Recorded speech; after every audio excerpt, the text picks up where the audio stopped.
Guys ఇప్పుడే నేను బట్ట కన్నప్ప సినిమా చూసి వస్తున్నాను. సినిమా గురించి చెప్పాలి అని అంటే సినిమా అయితే నిజంగానే బాగుంది. అంటే కొన్ని కొన్ని దగ్గర డౌన్లు ఉన్నాయి, అప్పులు ఉన్నాయి, అక్కడక్కడ మనకు కొంచెం చిరాకు అనిపిస్తుంది, కొన్ని కొన్ని దగ్గర స్టోరీ నచ్చదు. బట్ ఓవరాల్ గా లాస్ట్ కి వచ్చేసరికి ఒక 1 hour మాత్రం చాలా మంచిగా అయితే పెట్టాడు అనమాట. ఎక్కడ బోర్ గా కూడా అనిపించలేదు.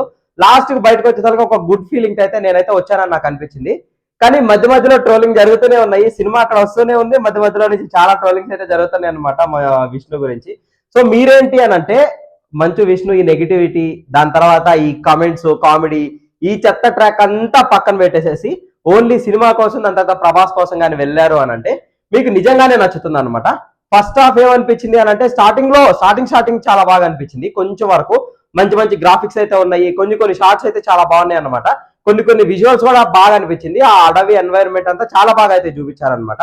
దాని తర్వాత ఏమవుతుందంటే ఇంటర్వెల్ దగ్గరకు వచ్చేసరికి నాకు కొంచెం బాగా డౌన్ అనిపించింది. అంటే ఏంటి అని అంటే ఒక దగ్గర చాలా హై మూమెంట్ ఎక్స్పెక్ట్ చేశాను, నేనైతే చాలా హై మూమెంట్ ఎక్స్పెక్ట్ చేశా.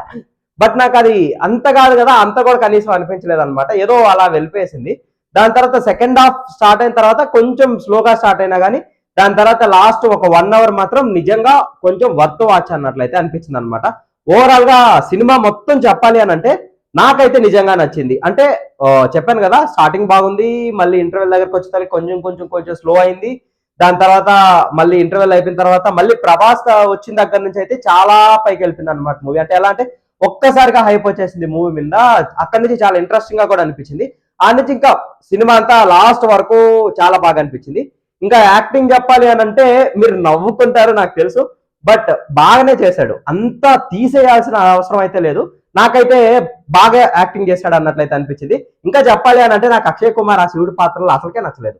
స్టార్టింగ్ లో ఒక పోజ్ అయితే ఉంటది అనమాట శివుడితో, అదైతే చాలా బాగా అనిపించింది. కానీ దాని తర్వాత ఏమో తన వెనకాల అన్ని రోజులు తిరిగారు అన్నట్లయితే చెప్పారు. బట్ నాకు శివుడిది ఒక సీరియల్ వస్తుంది చూడండి, శివుడి సీరియల్, దాంట్లో ఉంటారు చూడండి, ఆయన అయితే బాగా అనిపించింది అనమాట. అక్షయ్ కుమార్ ఓకే అన్నట్లు అనిపించింది. అందరూ బాగా చేశారు, హీరోయిన్ కూడా చాలా బాగా చేసింది. బట్ ఒక దగ్గర ఏంటి అని అంటే డైరెక్టర్ ముఖేష్ అనుకుంటా, ఆయన అంటే బుక్స్ ఆయన వచ్చేసేసి అంతకు ముందు మహాభారతం సీరియల్ ఉంది చూడండి హాట్స్టార్ లో, అది తీసింది ఆయనే అంట. సో బుక్స్ ఆయన రెడీ, ఆయన చదువు ఉంటాడు, ఆయనకు ఆ విషయాలన్నీ తెలుసు అనుకున్నా. కానీ కొన్ని సీన్స్ అయితే నాకైతే ఆయన చాలా డిసప్పాయింట్ చేసినట్లయితే అనిపించింది. బట్ ఓవరాల్ గా కానీ చూస్తే ఒక గుడ్ ఫిల్మ్ అనమాట. దాని తర్వాత ప్రభాస్ వచ్చిన దగ్గర నుంచి ఇంకా బాగా అయితే ఉంటది. మీరైతే ఈ నెగిటివిటీని, కామెడీ థింగ్స్ ని, అంటే మంచు విష్ణు మీద వీటన్నిటిని పక్కన పెట్టేసేసి ఒకసారి వెళ్ళి సినిమా చూడండి, మీకైతే నచ్చుతుంది అని అయితే నేను అనుకుంటున్నా. ఓకేనా, నేను రేటింగ్స్ ఇచ్చేంత ఇదైతే కాదు, బట్ నాకైతే బాగా నచ్చింది సినిమా, ఓకే అనిపించింది. కొన్ని దగ్గర నేను హై మూమెంట్స్ ఎక్స్పెక్ట్ చేశాను, అవైతే లేవు. కొన్ని దగ్గర సాంగ్స్ కూడా ఎందుకురా ఇలాంటి సాంగ్స్ ఇక్కడ పెట్టారు అని కూడా అనిపించింది. బట్ లాస్ట్ సాంగ్ మాత్రం ఆ బొమ్మ నిద్ర సాంగ్ ఉంది చూడు, ఆ సాంగ్ మాత్రం నాకు చాలా బాగా అనిపించింది. శివయ్య సాంగ్ అదైతే నిజంగా సూపర్ గా చేశాడు అనమాట. సో ఓవరాల్ గా అయితే గుడ్ ఫిల్మ్, చూడండి.